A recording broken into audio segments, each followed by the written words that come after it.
사람마다 시리고 저리고 떨리는 증상들이 참 다양한데 대표적인 유형 4가지로 저희가 핵심 정리해드릴게요. 일단 손이 떨려요. 물건을 잡을 때 떨리거나 가만히 있을 때 떨리거나 물건 잡을 때 떨리는 거 왜 그런 걸까요? 예. 네, 앞서 잠깐 얘기 나왔지만 네네. 정리를 해드리면 본태성 떨림이라고 보시면 되겠는데요. 뭐 예전에 뭐 후전증 얘기를 했지만 사실 손만 떨리는 게 아니라 다른 데도 떨릴 수가 있습니다. 근데 이 본태성 떨림의 특징은 뭘 잘하려고 하면은 더 떨리는 게 심해지는 거예요. 집중하면? 예, 국을 뜨려고 한다든가 네. 글씨를 예쁘게 쓰려고 한다든가 이러면 더 떨려서 일을 잘 못하는 거죠. 오히려 이렇게 쉬고 있거나 긴장을 풀면 좀 좋아지는 경우도 많은데 그래서 이 본태성 떨림은 이제 상당히 흔하게 나타날 수 있는 그런 건강 문제 중에 하나입니다. 그렇군요. 특별한 이유가 없다면 더 치료하기가 더 어렵다고 그런 거죠? 그러니까요. 예, 물론 특별한 원인을 못 찾는 경우가 많지만 네. 예, 치료법이 없지는 않습니다. 그래서 뭐 항경련제를 사용한다든지 또는 베타 차단제라는 약을 사용할 수도 있고요. 또 보톡스라는 원래 미용용으로도 쓰지만 실제로 보톡스요? 떨리게 하는 그런 신경을 국소로 차단하는 그런 치료를 할 수도 있거든요. 또 작업 치료라고 해서 일종의 그 동작과 관련된 물리 치료를 하는 것도 네. 증상 완화에 도움이 될 수가 있습니다. 그래요. 예. 자, 두 번째로 보면요. 이 가만히 있을 때도 떨려요. 네. 이건데요. 이건 어떤 원인 때문일까요? 안 아까 이제 교수님? 파킨슨 가능성 네. 얘기해 주셨는데 안 교수님 다시 한번 설명해 주시죠. 예. 설명. 네, 아까 잠깐 말씀드리긴 했었는데요. 우리 이제 물건을 잡거나 움직이는 게 아니라 가만히 있거나 또 걸을 때 이제 손떨림이 아까 이제 필 롤링을 해서 엄지 검지 위주로 해서 떨리는 거가 네. 이제 파킨슨병의 특징적인 떨림이라고 할 수 있습니다. 그리고 이거를 안정식 떨림이라고 하고 이런 경우에는 일단은 아까 뭐 약을 먹거나 좀 심리적인 안정을 취하거나 네. 그런 것보다는 병원을 가서 예. 검사를 하고 상담을 받는 게 맞습니다. 야, 파킨슨병이 이 치매라고 들었거든요. 그 손 떨리는 거하고 치매하고는 어떤 연결이 돼 있나요? 그러니까요. 예, 일단 질문에 손 떨린 거하고 치매는 관계가 없겠죠. 관계가 없고 예. 또 우리가 파킨슨병 얘기를 하고 있는데 파킨슨병과 치매는 일단 다른 병입니다. 다른 병이고 파킨슨병은 뇌에 도파민을 분비하는 세포가 이제 망가져서 도파민 호르몬 부족이 일어나는 병이고 그러면서 떨리고 몸이 느려지고 힘이 빠지고 이제 이런 병입니다. 근데 도파민 부족이 있다고 그래서 치매가 오진 않거든요. 그래서 네. 좀 다르게 이해를 하셔야 되고 근데 단지 파킨슨병이나 치매가 사람이 오래 살면서 노화 과정에 생기는 공통점이 있습니다. 네. 그래서 신경퇴행성 질환이라는 공통점이 있기 때문에 만약에 파킨슨 초기거나 안정식 떨림이라고 한다면은 치매에 대해서도 좀 관심을 갖고 예방 관리를 하는 게 필요하겠습니다. 예, 정말 보통 일이 아닌데 이런 파킨슨병에 특징적인 증상이 하나 있다고 그래요. 이거를 눈여겨봐야 된다고 하는데 한번 퀴즈로 풀어볼게요. 잘 때요. 네. 이게 심하면 아하. 파킨슨병일 수가 있대요. 잘 때. 잘 때. 손 떨림이 주자니까 손 떨림이잖아요, 손에. 그러면 잠잘 때 가장 심한 게 뭐냐? 네. 잠꼬대 아니냐고요, 잠꼬대. 그러니까 뭐 잘 때 우리가 하는 게 잠꼬대 말고는 진짜 별로 그렇지, 없는 없죠, 것 뭐. 같은데. 안 교수님 맞나요? 예, 맞습니다. 맞네요. 예. 맞다고요. 맞추셨어요. 근데 지금 얘기하는 이제 잠꼬대는 우리가 예. 일상적으로 많이 보는 건 잠꼬대는 아니고요. 예. 이전과 다르게 갑자기 수면 중에 고함을 치고 소리를 지르고 옆에 사람을 때리고 발길질을 하고 침대에 떨어져서 다칠 정도의 이제 그런 종류의 이제 잠꼬대라고 우리가 이해하시면 됩니다. 이제 이런 거를 전문적인 용어로 렘 수면 행동 장애라고 하는데 그 전에 저희가 방금 파킨슨 얘기하면서 떨림증과 보행장애 얘기했는데 그런 거 없이 파킨슨의 초기 증상이 이렇게 렘 수면 행동 장애, 갑자기 소리치고 옆에 배우자를 때리고 이런 증상이 초기에 나올 수가 있습니다. 그래서 만약에 이런 증상들이 옛날에 없던 분이 새로 생기고 이게 한 번이 아니라 거의 매일 지속이 되고 또 유심히 봤더니 걷는 게 좀 이상하고 손이 떨린다. 이러면은 파킨슨병을 의심할 수가 있죠. 그래서 종합적으로 보면은 조금 옛날과 다르게 수면 중에 소리치고 고함 지르고 옆에 사람 때리고 발길질하고 못 살겠다 막 이러면은 조금은 경각심을 가지고 지켜볼 필요는 있습니다. 그래야겠네요. 네, 알겠습니다. 자, 시리고 저리고 떨리는 팔다리 나의 증상 살펴보고 있습니다. 다리가 저리저리. 다리. 자, 허리랑 다리가 저려요. 엉덩이랑 다리가 저려요. 이 구분하기가 쉽지 않다고 했습니다. 이 증상을 묻고 있는데요. 김 교수님 어떻습니까? 아, 네.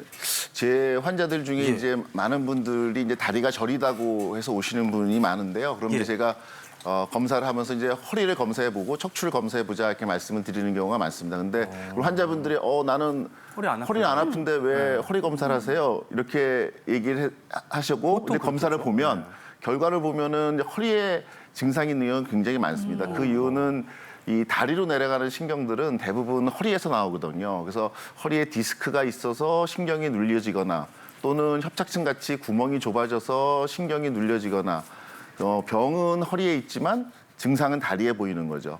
디스크 같은 경우는 이제 허리에 통증이 동반되는 경우가 꽤 있기 때문에 사실은 이제 허리 통증이 있고 다리 통증이 있어서 이제 진단이 돼서 허리 통증 같이 있는 경우가 상당히 있고요.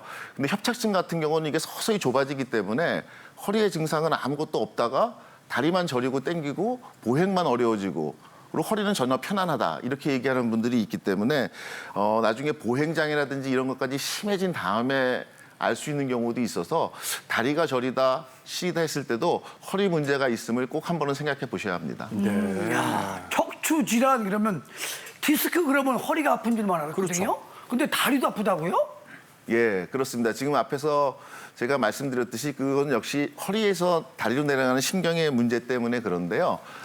디스크에서 이제 신경이 눌리게 되면은 어떤 신경이 눌리느냐에 따라서 다리의 증상이 좀 변화가 됩니다. 그래서 3, 4번 사이에 디스크가 있어서 4번 신경이 눌리면 허벅지 앞쪽으로 통증이 오는 경우가 굉장히 많고요.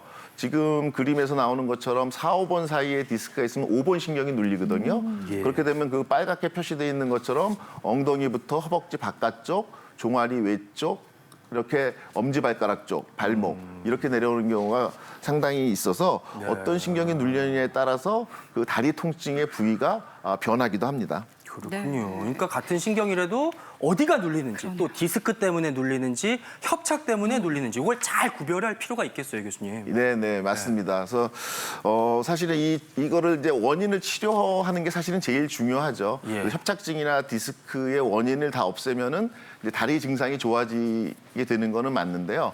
그렇다고 모든 통증의 원인을 완전히 다 제거할 수는 없거든요.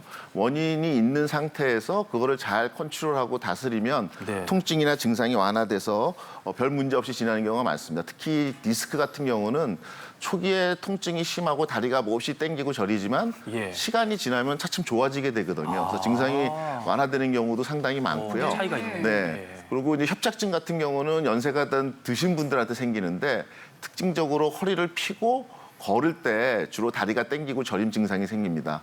근데 이제 협착증 같은 경우는 증상이 한번 생기게 되면은 잘 좋아지지 않는 경우가 상당히 많아서 오히려 시간이 갈수록 점점 진행하는 그런 특징이 좀 있습니다. 그래서 이 협착 디스크 같은 경우는 일단 증상이 생기면 증상에 따른 치료를 하고 경과를 보는 게 더 좋고요. 협착증 같은 경우 생기면은 다리가 땡기고 저림증이 심하게 악화될 가능성이 있기 때문에 반드시 빠른 치료를 해야 되는 경우가 상당히 많이 있습니다. 그렇군요. 저 허리 수술을 함부로 하면 안 된다고 들었거든요. 맞아요.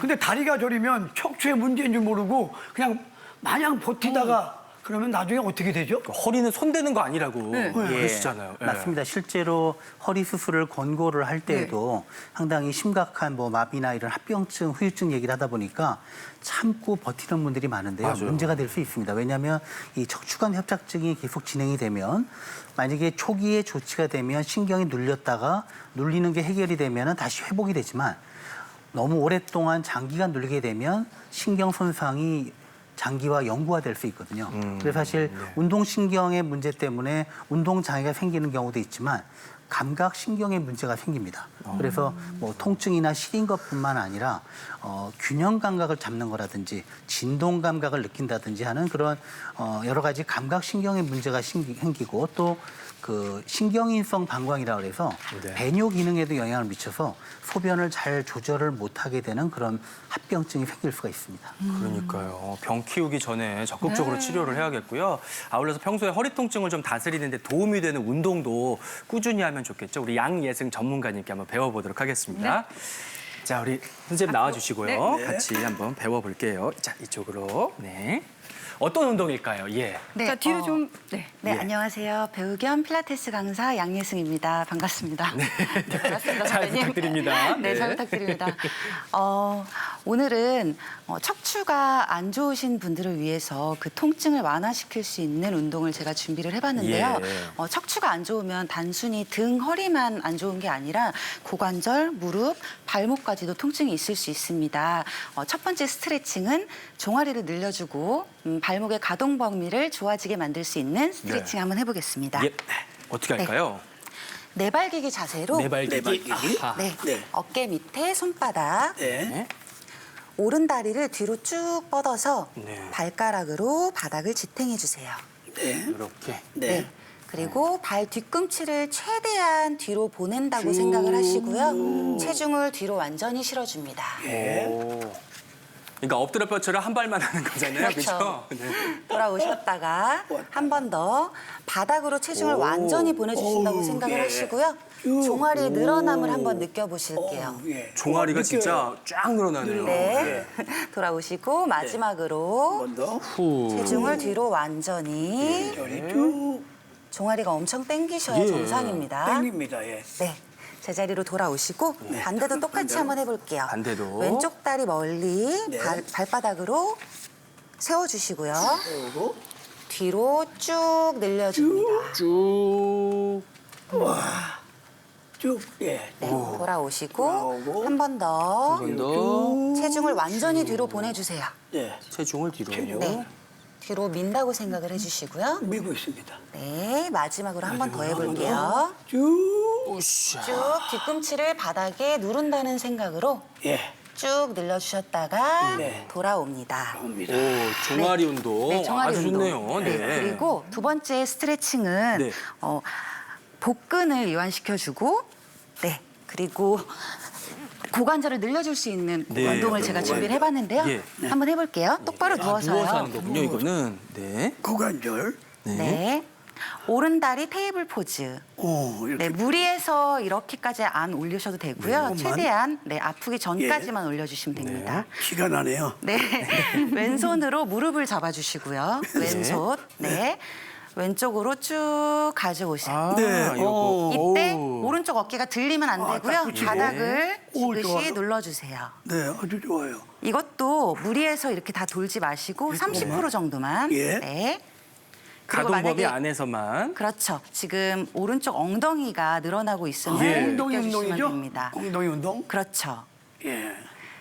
진짜 쫙 늘어났네요, 여기 엉덩이 쪽이. 돌아오셨다가 예. 한 번 더. 나는 엉덩이에 살이 없어서 몰라요. 이때 어깨가 들리면 안 돼요. 예. 네. 누르려고 노력을 해주시고요. 당기는구나. 예. 예. 들리기 전까지만 해주시면 됩니다. 당겨요. 다시 돌아오시고 마지막으로 한 번 더. 이럴 때는 들어마시고 내쉬고. 마셨다가 뱉을게요. 후 하면서 돌아오시고요. 제자리로 돌아오시고 왼쪽도 똑같이 오른손으로 잡아주고. 오른손으로 무릎 잡고 천천히 왼쪽으로 들어마시고. 가져와 어깨 뜨지 주세요. 않게? 네, 어깨가 뜨면 안 돼요. 예. 어깨는 최대한 바닥에 눌러주시고요. 아우, 이거에 뭐라고 이거 했다고 땀이 나네요. 돌아오셨다가 마시면서 배까지도 당겨요. 내일이 근데 무리하시면 안 돼요. 예, 예. 그렇죠. 네, 예. 가실 수 있을 간단하게. 때까지만 그만. 어깨는 최대한 눌러주세요. 어깨는 누르고. 그대로 가져와 줍니다. 예. 제자리. 네, 여기까지 땀 나는 거 봐. 준비했습니다. 이렇게 두 개인가요, 선생님? 네, 이렇게 두 개예요. 잘 배웠습니다. 잘 배웠습니다. 이거는 이제 일어나서 이제 침대에서 벌떡 일어나기 전에 풀어주는 동작으로 해도 참 좋을 것 같아요. 아, 이렇게 그렇죠. 다리 같은 데 좀 풀고 네, 일어나고 그리고 자기 그러면. 전에 해도 굉장히 좋은 그러니까 스트레칭. 잘 배웠습니다. 꾸준히 하겠습니다. 감사합니다. 예.